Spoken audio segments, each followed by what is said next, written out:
یو ملګری تپوس کړی دی چې ما ته د الله مبارک ډېرې غلطې وسوسې راځي او سوچونه راځي. نو دې علاج سره اوله دا چې اختیاري وسوسه کومه ده او غیر اختیاري وسوسه کومه ده، لږ وضاحت راته دې باره کې وکړئ.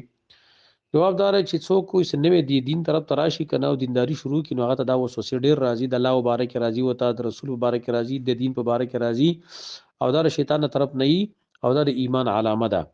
لکه نبی صلی الله علیه وسلم ته صحابه کرام رال ویل یا رسول الله منګه ته کله داسې وسوسې راشي، داسې خبرې په زړه کې راشي چې منګه دا ویو چې منګ د سکروټي شو چې دا خبره ذهن ته رانشي. نو نبی صلی الله علیه وسلم وفرمایل چې تاسو دا خبره مونډلې ده؟ هغه ته ویل یا رسول الله ویل ذاک صریح الایمان، دا ښکاره ایمان دی ویل. یعنی شیطان هغه چاته وسوسې لري چې ورارته په لاول حالات کې چې هغه دین طرف تراشي او دیندار وي. پاتې شو اوس د دې ختمول به څنګه وي؟ د ختمول لپاره چې کوم دی نو هغه ذکر اذکار ډېر زیاتې، خاص کر لا اله الا الله، د حدیث مولوی لا اله الا الله لا اله الا دا ډېر زیات سړی وای کنه.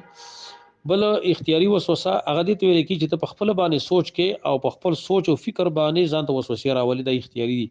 غیر اختیاري دار چې ته نه غواړي او هغه سازین ته راځي، ته غواړي نه او سازین ته وسوسه راځي، نو په دې باندې به سړی ګناګار نه ولا په دې څوک رانیسي نه.